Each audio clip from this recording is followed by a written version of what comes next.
Welcome to episode 75 of Scar Bears. Woohoo! Diamond anniversary. Make sure you give grandma and grandpa a big old kiss on the cheek.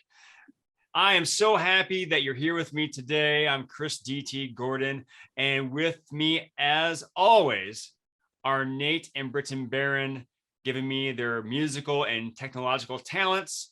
If you want them to do their magic on your project, you can reach out to them at Nate Barron.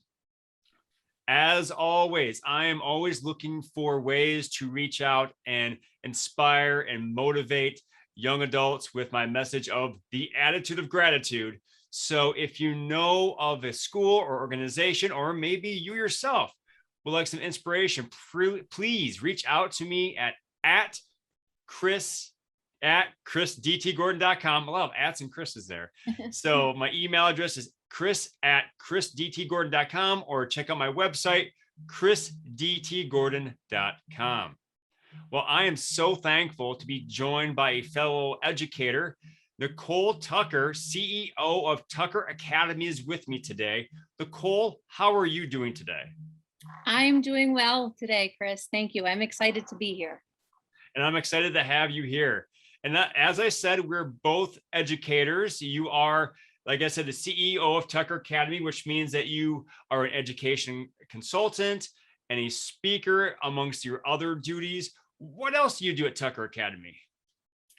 Well, I have been a special education teacher for 20 years. So now with Tucker Academy, I am out of the classroom and working more in the community. So I do a lot of tutoring, and I help parents with advocacy services, understanding how to navigate the IEPs and the special education process. And that is, as a fellow special education teacher, I know that could be a full-time job in itself. So yeah. I do commend you.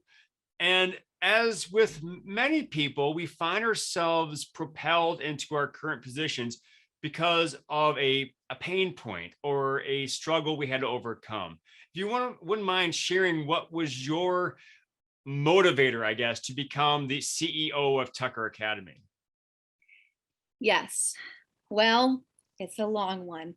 The breaking point, which really is what happened, I'd say, where the avalanche came, was my mom passed away 10 years ago. All right.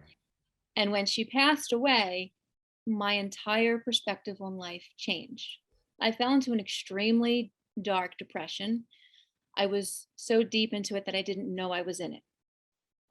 And I needed help. And I got that help, fortunately. I have a very supportive husband and family. And now I'm doing much better. It's taken a long time, although it still hurts every day.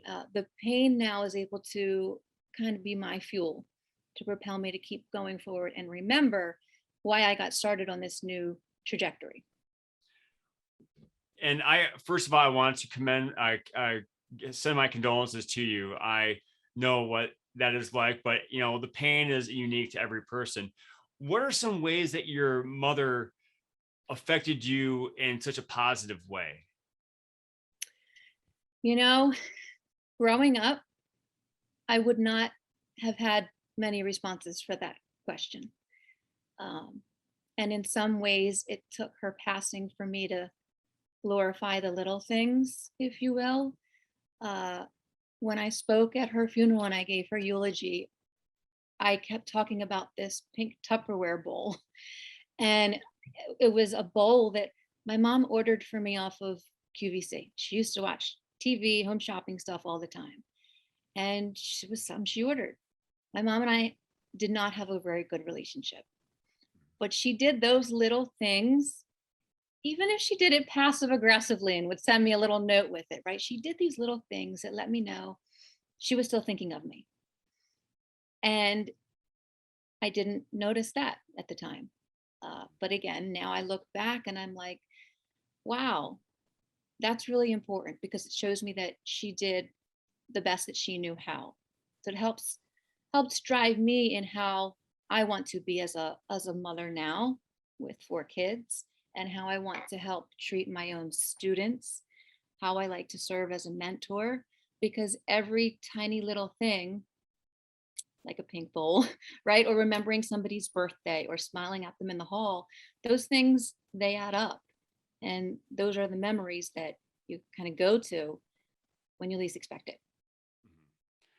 And so, when you gather these memories up and you bring you internalize them, how have they guided you into your current role? Well, so I was placed for adoption at birth. Mhm. And so I grew up with this sense of feeling like I was rejected by my birth parents. And again, it was right in front of me. I had mom and dad who loved me so very much.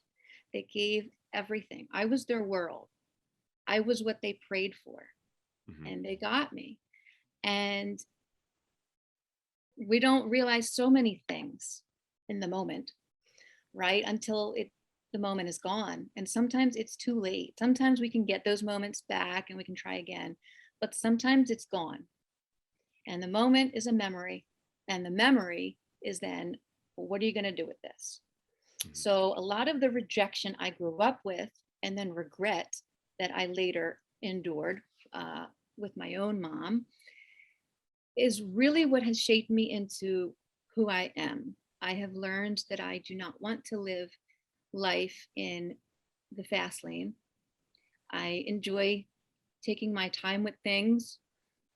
I, if you haven't been able to tell already, I speak very sometimes choppily because I want my words to be, I want them to come out the way I want them to come out, right? Yes. So I learned to not rush through things and to try to find the beauty in the messes because everything really has its own messy story that comes with it.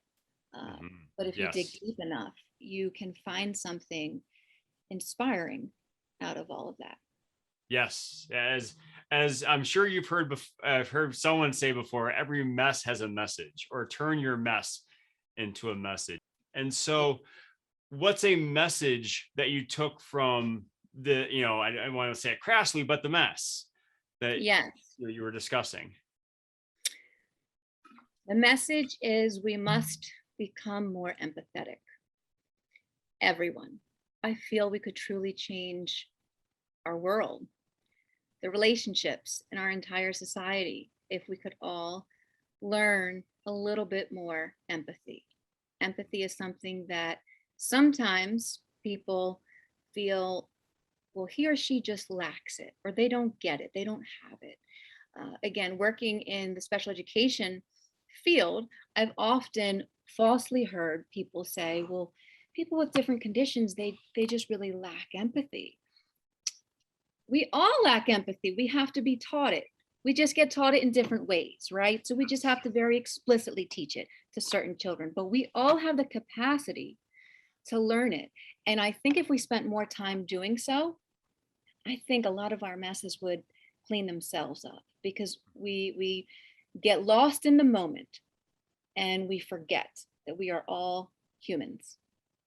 We all Yes. have the same starting point. We're all going to have the same ending point. And we should just be a little bit more nurturing and a little bit more caring towards one another. So the message is we must practice empathy. If we can practice empathy, everything else is going to fall into place. We're going to understand equality. We're going to become more inclusive. You know, the diversity, it will be there. All of these things that we have right now that cut our society apart and tear relationships apart, if we could just be a little bit more empathetic towards one another and think, Mhm. I don't agree with this person at all.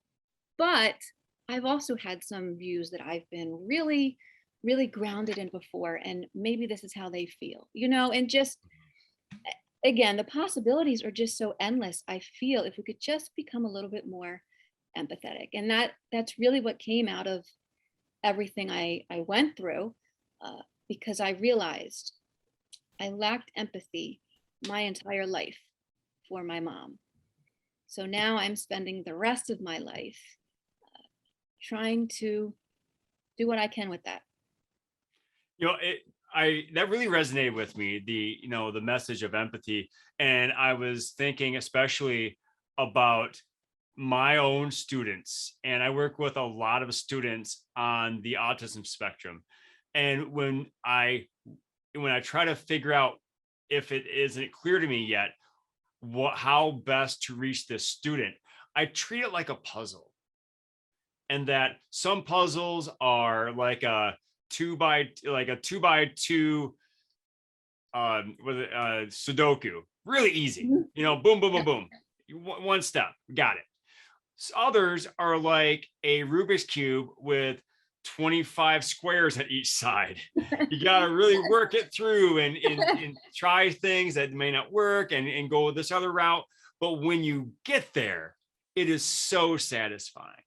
Mm-hmm. But all relationships take work. Some take more work than others. And I totally agree that empathy is such a key part, because if you don't care enough about the person to see where they're coming from, you're not going to invest that much into the relationship. Exactly. Yeah. So We don't think when we're walking down the street that we really can make that much of a difference to a stranger. But if we were to, again, just be more mindful and practice that empathy and think, I have no idea what that person has been through today. I have no idea that they just come from holding their mom's hand for the last time, because I passed a whole lot of people on my, dreaded walk to my car after that terrible time in the hospital. There's been so many different events in my life that have just could have broken me, yeah. broken since that time. And I try though to look at, right, but what if I could be that little piece of inspiration for somebody else? What about the students who are constantly coming into the classroom and they're constantly like, Mrs. Tucker, you have any crackers? Mrs. Tucker, you have any Nutri-Grain bars? Mrs. Tucker, you have any of this? You have any of that? Yes, I do. I have a whole drawer full just for you, right? Because I don't know why they're asking. Are they asking because they don't have enough lunch? Because they don't have enough food at home? Is it because they're sharing with their younger siblings at home and they're playing more of a parental role? Like, there are so many layers to something so simple, right? And so what one person may see as, oh, why is this child behaving so loudly or obnoxiously? They're screaming at you for attention. It's there. You just have to be quiet enough and empathetic enough to hear. So those things are all around us every single day. At the grocery store, sometimes I look at the elderly people who are walking up to the pharmacy, and it makes me think of my dad, who spent a lifetime caring for my mom, constantly going and picking up her medication. I had a lifetime, with her in and out of the hospital, and I had come to just take for granted that she'd always come out and she'd always get better. And one day she didn't. And, I look sometimes now and I'm like, wow, the older I get, the more I see that happen to other people who've lost a spouse, or friends who have lost a parent, students that have lost a grandparent or a parent. And grief hurts. Grief is raw and it's hard. And it, for me, hasn't been one of those things that time has healed or made get better. Time has simply just shape shifted it. And it's pivotal in my current journey right now. And a lot of times when I'm speaking to students all across the world and we talk about the power of empathy, I let them know, one of my favorite lines is, if I knew then at your age what I know now, well, okay, I would have done things differently. But you know what? Our parents have been saying that to us. People have been saying that for decades. Yes. We have to learn on our own, right? So that's why I'm like, no, my message isn't just let's go practice empathy. My message is let's learn what empathy really means so we can feel it in our souls, so that then we can practice it and show it. And it's in that action of showing it that it's going to touch somebody else's soul so they can turn around and they can show it. And that's what we really need. I totally agree. When you said that, if I knew what I know now at your age, we've all heard that. But at the same time, we also know the phrase, you can lead a horse to water, and the Yep, rest. that's So, right. with that message of empathy and, reaching out and trying to help, connect people with that higher level of engagement and learning, where, you said you were a teacher for 20 years. What really prompted you to say, hey, I'm going to start my own academy? That's a great question. I'm glad you asked. I will tell you, but I will back it up for a moment first, if it's okay, so I can help Certainly. you see the whole thing. Okay. So when I said I was adopted at birth, Mhm. adopted by a wonderful family, love me. They tell me the truth. I know my whole life as I'm growing that I'm adopted. I then come to find out I have a younger brother, a full Hmm. brother. Okay. So the more I'm growing, the more I'm understanding, wait a minute. Okay. So I have now a full blood brother that's only a couple years younger than me. Wait, why did they keep him, but they didn't keep me? Right. And then I start to kind of just have these thoughts when we get stuck in our own heads. That's what happened. And I spiraled and spiraled. And lo and behold, I decided to play detective. And there's nothing like a woman who wants to find information. I'll tell you that. I went to the courthouse, I went to the adoption agency. I had a closed adoption. And with Hmm. a very small amount of redacted information, of the information that was not redacted, I found her. And I grew up 30 minutes from where she lived with my biological father and biological brother. Mind you, I had always wanted a sibling growing up. Well, anyway, I find her, I reach out to her, I tell her about my life. She's so pleased, she's so proud, of my accomplishments, of me being a teacher, of all of these things. And that's great, right? I have kids, I have a family. My brother turned out a little differently. I think he still needs some finding, some soul searching, right? If you will. Uh, some of us take longer than others. But Yes. the point really was what happened with that was I felt rejection all over again. My life literally came down crashing because when I found her, after a whole lifetime of searching just to find out the what do I look like her? Do I sound like her? Like, who do I take after? Who has an interest in this subject or that subject? Or at the time, I wanted to be a lawyer, right? And so I'm like, I just wanted to know all those little things without taking time to appreciate all those little things, like the pink Tupperware container that I already had right in front of me. I Hmm. was chasing something, didn't know what, didn't realize it. Just like I didn't realize when I was in my depression until I was so far gone, right? So it's just all about this maintaining some mental clarity and understanding the moment and what is really the purpose even in life. Not to get too philosophical, right? But if we don't really think about what are we doing here, that's how we can lose track of the moment.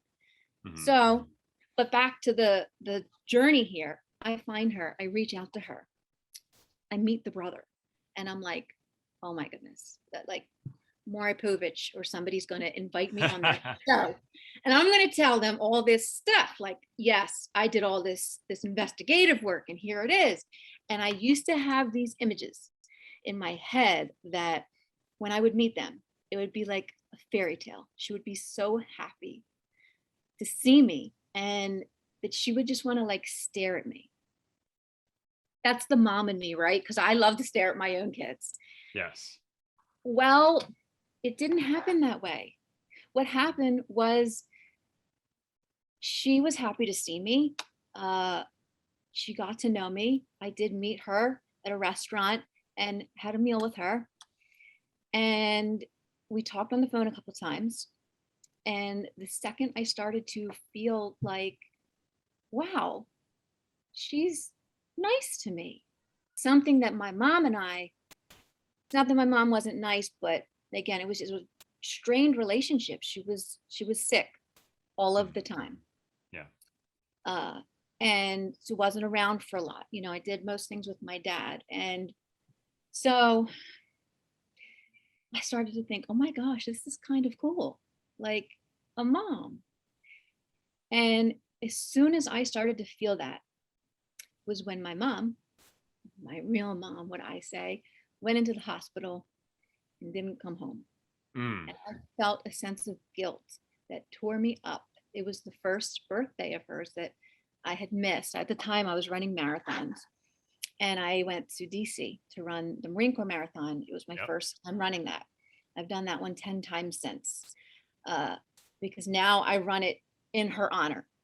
But I missed her birthday, and that was in October. She passed in January, and so that hurt. But what happened was, all in this same span, the birth mom tells me, Nichole, it's been such a blessing to meet you. I've wondered about you my whole life. And now that I found you, I don't want to let you go, but I need to keep our relationship a secret, because your birth father, he's not ready for this. He doesn't want to know you right now. And so he doesn't want me to know you either. And I'm like, wait, what? I don't need anything from you. I am a grown woman. You just said all these amazing accomplishments I have, and I'm pretty proud of them. And I have a supportive family system that's gotten me to where I am. I wanted nothing from this woman other than to know her. Mm-hmm. And started to feel like she was a friend. And that was the next level of rejection that I felt in my life, that there was no coming back from, because that rejection, that I want you, but I don't really want you, like right now, it was coupled with the regret that I had going on because of what happened with my mom when she got sick for the last time. And so it just changed me. It changed me. When I was younger, I got pregnant with my own daughter in high school, and I had her very young, which is, you know, I kind of followed in my birth mom's footsteps in that way, although you know, it was a little different, right? And I had my family to help me, but I just, I don't know, it shaped everything. It shaped who I became as a mom, as a woman, as a teacher, as a daughter. I mean, I spend as much time as I can with my dad now. But really, anywhere and everywhere I go, I will do whatever I can just to spread a little bit of joy. And my kids kind of laugh at me, you know, sometimes. But I'll remind them, you know, like, you have no idea, right? So we'll be on the highway and we'll be driving somewhere. And I remember there was a time that there was a car going entirely too fast. And eventually we catch up with them down the roadway, and they had been in an accident. Ooh. So that, I think, was kind of traumatic for the kids to see. They weren't super young, but they weren't really old enough. They were at the age where I think I know more than I do, right? So, I mean, they were like, you know, teens. And I'm like, wait a minute. We're going to stop the car and we're going to pray for them. We have no idea why they were speeding. None. It doesn't make it okay if somebody is speeding for X, Y, or Z, but might you want to look at it a little bit differently if they're speeding because they're trying to race somebody, or if they're speeding because they want to be there for a family member's last breath. These are the things that I'm like, we have to remember that we're just human. We're not robots. And if we can remember these things, it will make a difference in the way that we treat one another. It should shape us. which can shape our future. Yes, and we should always go to the negative when we Yeah, don't know something. exactly. Yeah. I kind of forget where I was at when I went back. I said, well, I'm going to go back Yep. first. And I went back, but now I'm trying to think where I was going. We're going to get eventually to Tucker Academy. Yes, that's it. Yes. Thank you. You're welcome. So I lose my mom. I'm in this mess and I found God. Now I had grown up as a believer, but I mean, I found God in the sense that he came into those trenches and picked me up, kind of a thing. Like, and that's when I was like, wow. And I lost myself into, like, I just threw myself into church, into the Bible, into the groups, into the Bible studies. And I also started teaching at a Christian school.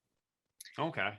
So now I'm still very, very strong in my faith, but this journey, it wasn't easy. Okay. It was like very like this. Yes. And when I had first started at this, this school, I was surrounded in this community of people who helped me feel like I was able to become whole again. And even though so much of me was missing and so much of me was hurting, I made a difference in the lives of these students. And that was great. I loved that. I loved being able to show kids, like, hey, you know what? When you go home, you should ask dad how his day at work was, or you should, draw a picture for mom, something like that. Right. And then they'd come in the next day and they would be like, oh my gosh, Mrs. Tucker. And they'd talk about how they had a whole conversation. But that's because I'm hearing the other side. I'm hearing the things that people hate to think about their kids coming to school and sharing. I'm hearing, the kids who are telling me, well, I miss my mom and dad because, we don't really do anything because, they have to work or they're always on their phone, something like that. Right. And so that's where I'll try to give them a little idea like, you know what, you start a conversation, say this or do this. And then they come back in and they're just so happy. And I loved that. And it just brought me such fulfillment. And I was like, I'm doing this for the rest of my life. But the adults that I was surrounded by, it just started to change. And maybe what was changing was not them, but me, because I started to gain that mental clarity. And I feel that God put me on a path. I think I needed to be near those people at that time. I needed the safety of just being away from the world and being simply in just the thick of all things Christianity. That's what I needed. Now I realized, I can recognize a sheep in wolf's clothing, kind of a thing. And I know that, it's not my job to change people. It's not my place to judge people, but all I can do is be the best me that I can. And what I enjoy doing is serving students, helping parents with the social emotional connection that is so important, but it's often like two separate things in schools. We have a social emotional learning curriculum, and then we have our regular curriculum. And how are we going to integrate SEL into our regular math and history classes? Well, it doesn't have to be, I don't think, that complicated. It's something that should already be happening anyway. There's lots of ways we can go about that. That's a whole nother story. But, the point there would be, that's kind of what led me to, okay, I'm going to do my own thing now. Because at the school I was at, I started a learning support program because my heart's always been for the special education community. And they didn't have one because it's a small, religious-based school. A lot of them, just because of the resources, don't have anything that's huge and intact. There's a lot of willing and loving hearts, right? But there's just not a lot of resources. So I built something. And I didn't build that on my own. God built that. He used me. And it Mhm. became amazing. And so many students were touched, their lives were changed, their confidence increased, their parents felt a sense of pride more than they were feeling a sense of overwhelm. And it was Mhm. beautiful. And I was not in an administrative role though. So what happened was I still had people to answer to. So it didn't matter how I created my program. It was never my program, right? Even though, Yeah. and so what happened was I just began not seeing eye to eye with the way things were going there. And we weren't ready to charge for the services I didn't feel, things like that. And, then I also looked into getting an administrative position so I could kind of keep doing what I was doing. But I was also in an environment where, as a woman, that was not going to happen. It was just not. And so I started to find acceptance in these things and realize these messes, what am I going to do with them? Right? When everything changed with my mom, all right, I have to change the trajectory. And so that's what I did. I started my own company. I'm still very small startup. I have a handful of students. They get all of me. When I have hopefully thousands and thousands of students, they will also get all of me because that's why I'm here and it's what I love to do. And those are my scars and my story. Mine has been a very emotional one, and I'm still on it, fluctuating day to day. Yeah, But but all we can do is our best, right? that's right, Yes. So when you work with students, are you working person like live in person or is it virtual? both. Okay. I have a few students who are local to me, actually, right in my own couple in my own neighborhood, and then I have some that I only see remotely because they're out of state, which I enjoy because it gives me a chance to serve that many more people, right? Mhm. And sometimes their parents will get in touch and we'll start together for tutoring, but then it kind of just develops into more of a mentoring, and then it's like I'm going to help you with this tutoring, right? I'm going to get you back on track. I'm going to get you feeling confident. And once they're there, then it's like, oh, well, actually, this was really cool. That doesn't mean we have to stop, right? So it's kind of like sometimes kids just need that person in their corner. They Mhm. just, they need a cheerleader. They need somebody who, can listen to their, right? When they go home and Yes. then give them a little bit of confidence and say, how about you start the conversation? Or how about you draw a picture, right? And then they're going to start, I believe, to gather all of their own pink Tupperware, right? And I think that that's how we'll start to change through empathy. So if a family wanted to reach out to you to inquire about services and maybe start, collect their own pick Tupperware and with you helping them, how could they do that? My website has every single contact imaginable. Okay. Uh, so my website is tuckeracademy.org. And on there, you can find out how to connect with me through LinkedIn, Facebook, Instagram, Twitter, although I'm still not Twitter savvy. I have one though. So you can connect with me on my one of my personal profiles or my company page. I have everything there. Excellent. And so a couple more questions, Nichole.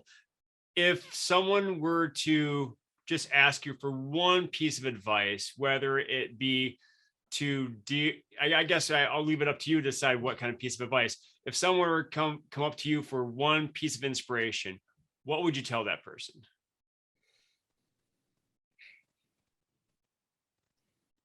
I would tell that person that they have the power of a mustard seed. I would compare it to faith and how all it takes is a mustard seed, that they, as one person in the world, have a lot of power to do a lot of good. Excellent. And my last question, and you may have seen this on the form I sent. What is your favorite dinosaur? Oh, Stegosaurus. Ooh, Yeah. why Steggy? Because when my son was younger in preschool, they had a dinosaur day and he had tons of dinosaurs. And I'm like, which one are you going to take, buddy? And he took the Stegosaurus because it was blue and blue is his favorite color. So now it has been our favorite dinosaur ever since. Because we had to come up with a favorite one. We did. And now we stuck with it. That works. That works. Yep. Nichole, it's been an absolute pleasure to speak with you. Thank you so much for joining me today. I greatly appreciate it. This was awesome. Thank you for the opportunity. I appreciate it. Definitely. My pleasure. So, folks, remember that you always have the power of empathy within you. You could always choose to not look at a situation at face value, but always wonder what could be the underlying issue and give someone the benefit of the doubt. You never know what difference that could make. And so if you have any questions about Tucker Academy or Nichole, please reach out to her at tuckeracademy.org. If you have questions about me and my services, about the attitude of gratitude, you can reach out to me at chris@chrisdtgordon.com, and you can also find that email address at chrisdtgordon.com. Well, please like, subscribe to the channels, either the YouTube channel or Scar Bears. Please share these messages of hope and empathy and support to everyone you know. You never know who could benefit from it. And always remember to please have a great day, and remember to pass on perfection and go for greatness.